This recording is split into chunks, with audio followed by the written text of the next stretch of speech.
Obrigada, Valda Cavinato. Eu acho que quem ouve a sua história, a gente começa a pensar que nada na vida é um acaso, né? De repente, essa missão de vida, né, ela de uma forma que parece à primeira vista uma forma trágica, mas de repente veio essa missão e eu sei que vocês ajudam muita gente a vencer, né? Olha que nome mais lindo, né? Uma vencedora, você é uma vencedora, a Juliana é uma vencedora e trazendo essas pessoas para essas vitórias que aqui vocês se propuseram, né? Em nome da sua querida avó, né? Nada ao acaso nunca. Só abrindo um parênteses, eu sei que eu não vou falar da minha vida, mas eu resolvi ser fonoaudióloga por causa do meu pai.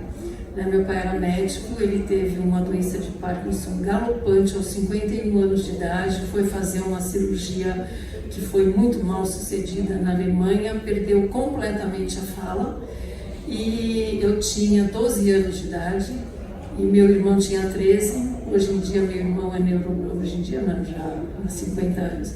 Ele é neurologista, especialista em Parkinson e eu sou fono, porque cada paciente é como se eu estivesse reabilitando meu pai também. Então eu me vi muito nessa sua história, sabe, Valda? Essa história da gente ver, nada ao acaso, a gente não está onde está, né? Por um acaso. Acho que deve ter uma trama que a gente não conhece, né? A gente não consegue saber dessa trama. Muito obrigada pelo seu relato, emocionante também. E agora eu gostaria de escutar a Celeste Figueira, que também tem uma história bastante emocionante para contar, mas eu vou deixar que ela conte, né?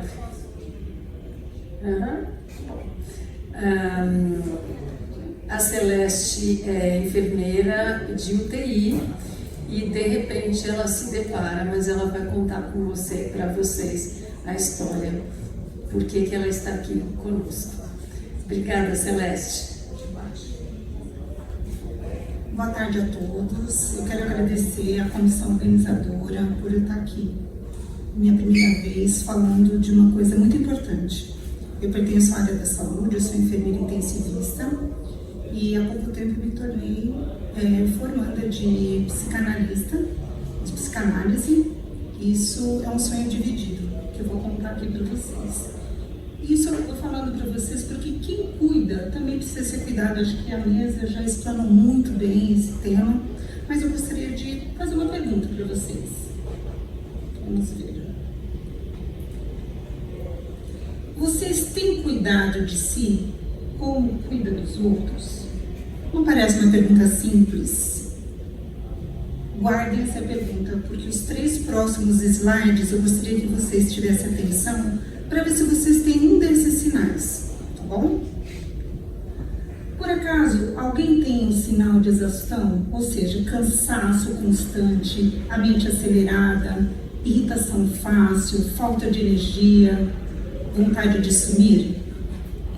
Vão vindo, vamos anotando. Eu quis trazer um pouco a minha apresentação mais para esse lado da área da saúde mesmo, mas voltando àquela pergunta, você tem cuidado de si como cuida dos outros? Você se perdeu em si em algum momento desse cuidado? Se vive no automático, não se reconhece mais, se sente vazia de vez em quando e só parece que você está sobrevivendo? Vão fazendo um tique aí. Talvez espero que vocês não tenham nenhum item até agora. E o último slide. Se você está se anulando, quem cuida? Será que se anula? Vamos voltar à pergunta. Você tem cuidado de si como cuida dos outros? Olha só. Você... deixa eu colocar o óculos, que às vezes me falha, né? Você evita conflitos? Você coloca todos em primeiro lugar? Você tem medo de decepcionar? Você ignora o que sente ou vive para agradar?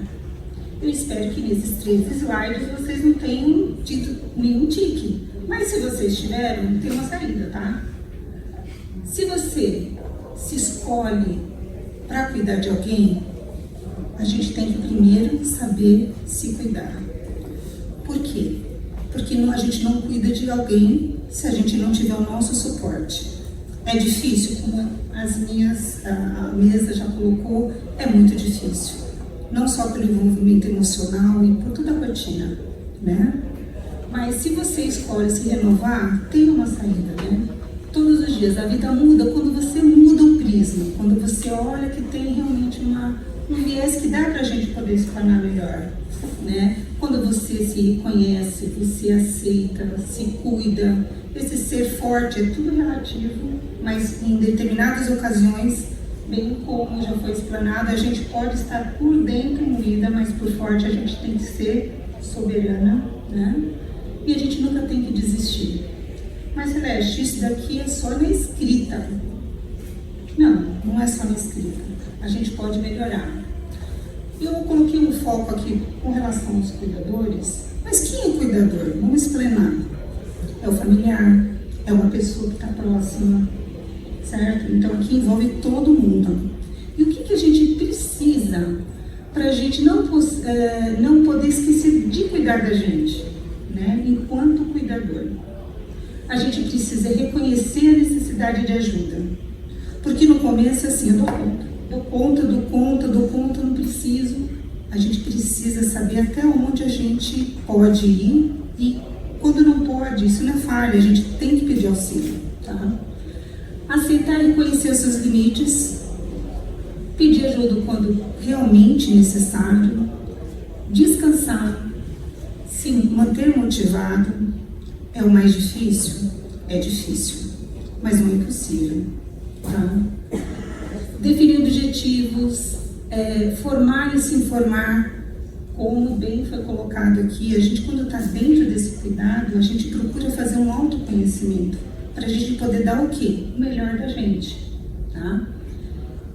Planifique as suas atividades, parece uma coisa tão boba, mas quando a gente coloca no papel, parece que as coisas rendem, sobra tempo. Isso é uma coisa que eu sempre lembro algumas pessoas que me perguntam como que eu consigo fazer tantas coisas, né? Estimule a pessoa, eu acho que essas duas frases agora são mais importantes. Estimular a pessoa com quem a gente está cuidando, ao invés de a gente fazer tudo sozinho por ela, tá? Ela ainda tem que possa ser ajudada, ela pode dar o apoio. Então, incentivar ela a se tornar independente. É fácil? Não é fácil. Saiba dizer não. Esse não é um não com cautela. Porque a gente só vai tornar uma pessoa independente se a gente der o quê?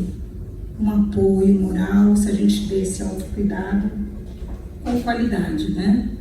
E faça uso dos recursos que são próximos. Como a gente já explorou, sempre está procurando se renovar no conhecimento para poder aplicar para o nosso familiar, né? Bom, isso eu trouxe um dado recente só para vocês saberem que o dado que incomoda 1 em 4 cuidadores, estou falando de cuidadores no geral, tá? Eles já pensam em abandonar a profissão por sofrimento psíquico. Isso é real. Isso é um dado do COFEM de 2022, não tinha dado mais recente. Equipes esgotadas aumenta 23% de eventos adversos, ou seja, pode acontecer alguma coisa errada se a gente não der esse olhar para o cuidador, né? E a epidemia silenciosa de burnout, mais de 71,3% dos profissionais de enfermagem no Brasil têm sinais de esgotamento. São os dados da Fiocruz, o último ano foi em 2023, por essa pesquisa. Agora eu quero fazer uma pergunta a todos vocês. Quem vai estar aqui de pé para executar o cuidado há 5 anos? Se a gente não tiver esse olhar como cuidador. Veja bem, é cuidador, seja família, seja uma outra pessoa. Então a gente tem que pensar a olhar por esse viés, né? Puxando um pouco na área que eu tenho 2 psicanalistas, o Winnicott e o Bion, que já abordavam por que a gente adoece, né? E o Winnicott não é só sobre ser perfeito, é sobre sustentar falhas, culpa, autocobrança. Quem nunca viu uma pessoa assim, com base de cuidado? Ainda mais que a gente está numa sala que a gente sabe que a gente realmente se doa muito, 200%, né? Para-baio vira um depósito de dor, ou seja, a pessoa fica com irritabilidade, apatia, insônia. Quem nunca ouviu uma pessoa falar que foi no banheiro chorar? Né? Não estou falando só de pessoas que trabalham na área da saúde, estou falando de nós mesmos, que somos cuidadores. Isso tem solução, Celeste? Tem. A gente pode fazer algum tipo desses tipos de descanso. É receita? Não é receita. Mas se você for agora avaliar se um cuidador daqui da sala faz alguma dessas atividades, a gente vai ver que às vezes é uma só isolada. Então a gente tem que retomar também a nossa rotina, como foi bem explanado aqui por todos aqui na mesa, né? Então, o tipo de descanso que pode ser, porque muitas pessoas me perguntam, mas descanso é dormir. Não, não é dormir. A gente tem que ter um descanso físico, emocional, mental, sensorial, social, criativo e espiritual. Não tem receita de bolo. Você pode fazer um a cada semana, ou você pode agregar 2 a 3. Isso quem vai fazer é a própria cuidadora. E quem pode dar esse estímulo? Quem está convivendo com ele, tá? Bom, falando de toda a parte científica do tema, agora eu vou contar um pouquinho para vocês em um minuto, que quem cuida também precisa de cuidado e quem cuida também, né? É uma via do quê? De mão dupla. A história minha, eu tenho uma única filha, algumas pessoas já conhecem a Gabriela, ela está aqui.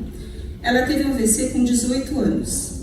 Eu acho que foi um dos AVCs que a gente viu com uma faixa etária mais nova. Até no hospital que eu trabalho, não tinha visto um AVC numa faixa etária, porque não é normal, né? Ela estava no terceiro colegial, ela já tinha passado no primeiro e no segundo ano de colegial em psicologia, numa faculdade federal. Então, o terceiro ano seria o sonho a ser realizado. E o que aconteceu? No segundo semestre, nas férias, ela fazia cursinho e fazia o colegial de manhã, ela simplesmente não acordou. Eu estava de plantão e meu marido me ligou e falou assim, olha, ela não acorda. Eu falei assim, é cansaço, né? Porque o estresse da escola, colegial, né? E o cursinho ia praticamente o mês inteiro. Quando eu avaliei, assim que eu cheguei de casa, a gente levou no primeiro hospital. E o primeiro hospital falou que era uma crise de ansiedade. Quer dizer, a gente já perdeu o tempo do AVC, em que momento que aconteceu, né? E para piorar a situação, naquela época que ela teve AVC, que foi em 2021, existe um protocolo de 4 horas para você poder reverter o AVC. Graças a Deus, os protocolos recentes, eles estão em 24 horas, né? E as equipes estão mais atentas a todos esses protocolos, né? E foi uma correria, porque até então eu tive que chamar um colega médico que estava na UTI e falei para ele, desce porque minha filha não está bem. Nisso já se fazia 6 horas no pronto-socorro. A gente fez a toma, ele me chamou para a gente avaliar a tomografia junto e ela teve um AVC na artéria cerebelar média esquerda. Ou seja, o AVC dela comprometeu todo o lado esquerdo. Então ela ficou com afasia e hemiparesia à direita. Nesse momento, vocês vão me perguntar, mas caiu a ficha? Aí meu módulo enfermeiro intensivista sumiu completamente. E aí eu fui muito racional. Só que ser racional é bom até certo ponto, né? Porque eu fui sendo racional até os 2 primeiros anos. Aí o que o coração não fala, o corpo padece, né? E aí veio toda uma série de tratamento e a gente tem que correr atrás, porque é importante, volto a fazer a pergunta, né? Você tem cuidado de si como cuida dos outros? Eu não estava fazendo isso. Por amor, porque eu achava que eu tinha que fazer isso pela profissão que eu já fazia pelos outros, né? Mas minha filha ia ser diferente? Não ia ser diferente. Então eu tinha que cuidar de mim. Eu despertei tarde demais. E quando a gente está num ambiente que a gente pode alertar as pessoas com aqueles sinais, o que a gente pode fazer, a gente tem que alertar, porque a gente tem que ter qualidade de vida também como cuidadora, né? E aconteceu que a Gabi ficou na UTI depois disso, a gente transferiu de hospital, ela foi para o hospital que eu trabalho, ficou 30 dias na UTI. O médico falou que se ela ficasse 5 dias sem nenhum problema, com relação à convulsão e tudo mais, ela iria num outro momento do tratamento. E até então eu achava que deveria fazer várias coisas, mas eu confiava muito porque era um médico neurologista da UTI pediátrica e ele teve todo um carinho de acompanhar. A gente chegou no hospital fazendo ressonância e tudo mais. E infelizmente, no 5º dia, ela teve uma convulsão e foi para cirurgia às pressas. Ela fez uma craniotomia e ficou 30 dias na UTI. Depois da UTI, ela saiu com uma traqueostomia, foi para o quarto, nós ficamos mais 2 meses e depois disso mais 5 meses no hospital de transição, que é um hospital de reabilitação. E nesses 8 meses, quem ficou com a Gabriela, praticamente dia e noite acompanhando, fui eu. Né? Então eu achava assim a heroína, né? Tô aqui, tô acompanhando. A gente estava até conversando antes de entrar. Eu era aquela acompanhante meio chata, porque enquanto eles falam, o boletim é irregular, eu falei assim, não, mas eu não quero saber se o boletim é irregular, eu quero realmente saber como que estão os exames, quanto que vai estubar. Então eu queria outro tipo de informação, que apesar de a gente ser da área da saúde, muitas vezes o viés da fala também é difícil, né? Mas enfim, um pouco da história da Gabriela é esse, mas eu gostaria mesmo que ela contasse para vocês. E como a gente tem pouco tempo, então eu vou passar para vocês. Vamos ver se vai, né? Vamos lá? Eu acho que não está em me ajuda aí? Sim, eu deixei tudo certinho. Estava na apresentação. Aqui eu vou mostrar para vocês o quanto que a Gabriela evoluiu, porque a Gabriela, no momento que ela teve AVC, as únicas coisas que ela falava era e não. E vocês pensam que quem é da área da saúde escuta coisas diferentes? Não escuta. Eu escutei bastante coisa. Olha, já que você é da área da saúde, você sabe muito bem o prognóstico do paciente. Eu só tinha coisas assim bem alegres para mim, sabe? Aí eu olhava para a pessoa e falava assim, nossa, muito obrigada. E de hoje, pessoas que fonoaudiólogas que atenderam no hospital eu não falo nem que é reabilitação, eu acho que foi transição mesmo, né? Falaram que ela não iria falar mais. Quer dizer, me colocaram um diagnóstico muito, assim, ruim. E hoje eu gostaria muito que funcionasse.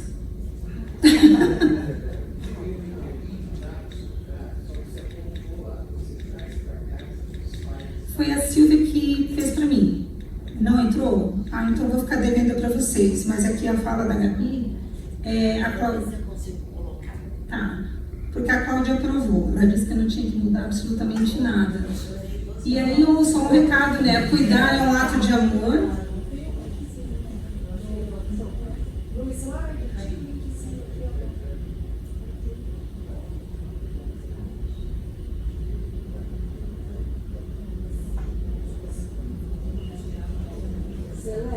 Oi. Então, ao vivo é meio complicado.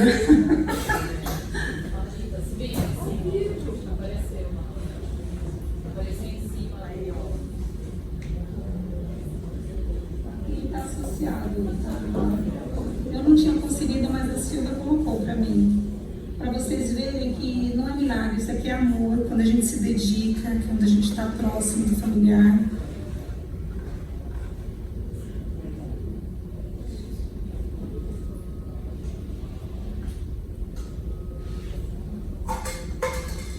A Gabi conta nesse vídeo a história dela, para vocês entenderem. E é emocionante a gente ver o quanto de evolução. Oi. Que agora a Gabi tem até...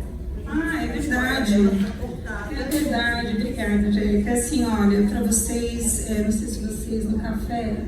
Ah, acho que deixa eu ver.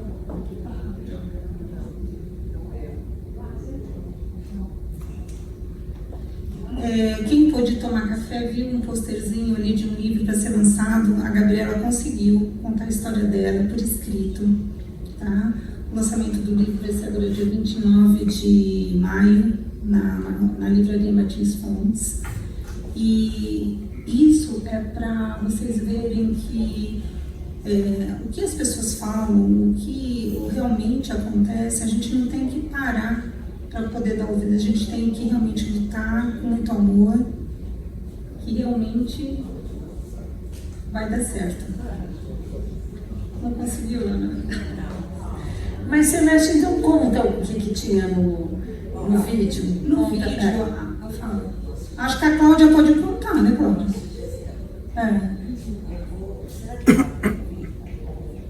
Ah, dá pra ouvir. Dá pra ouvir. Sei lá, porque vocês têm que chorar junto comigo, gente. Eu chorei 12 horas, ninguém merece, né? Depois que, de emoção, de alegria, por saber que. Eu tenho no celular. Pera, só um minuto. Cadê o microfone? Aqui, ó. Pode colocar aqui.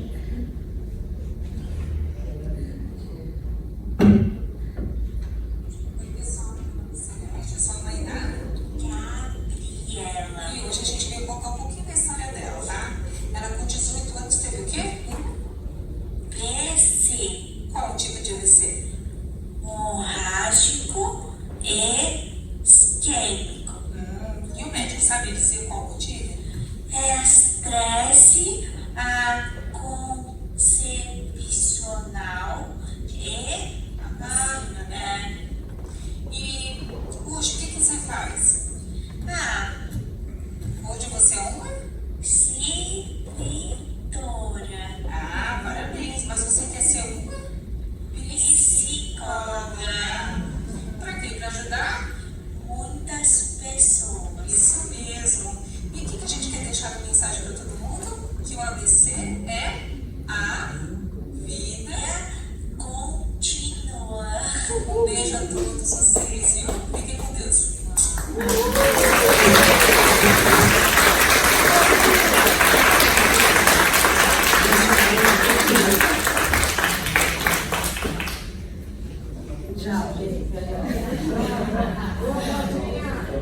Que bom que pudemos ouvir a Gabi. Emocionante, Celeste. Eu já conhecia muito a história de vocês. Esse livro eu já li, né? Chama-se Inspiração. Né? Quando a gente inspira, o pira do inspiração é fogo interno. Né? Inspirar é a gente ter um pouco de fogo na nossa vida, é o nosso entusiasmo. A palavra entusiasmo vem de enteos, significa Deus dentro. E é isso que a Gabriela tem, essa inspiração, este fogo, sua história. Celeste, muito, muito obrigada por compartilhar com a gente. E a frase que ficou é essa: cuidar é um ato de amor. Né? Você vê todas elas fortes, e eu acho que já eram fortes, ficaram mais fortes com isso tudo que aconteceu. Eu sei que a analogia é muito batida, né? Uma metáfora já tão desgastada, né? Um lugar comum, aquela história do que cai no avião quando ele se despressuriza, a máscara de avião que cai quando ele despressuriza, que eles sempre falam: primeiro você cuida de você e depois você socorre quem está do seu lado. Porque qual é a tendência da gente? A gente só dar e de repente desbalanceia esse receber. Então a gente tem que cuidar da gente, porque se a gente não cuidar, a gente vira um carente a mais e aí ninguém consegue cuidar de ninguém se não cuidou de si mesmo. Né? Mas muitíssimo obrigada por todos esses relatos. E uma coisa importante.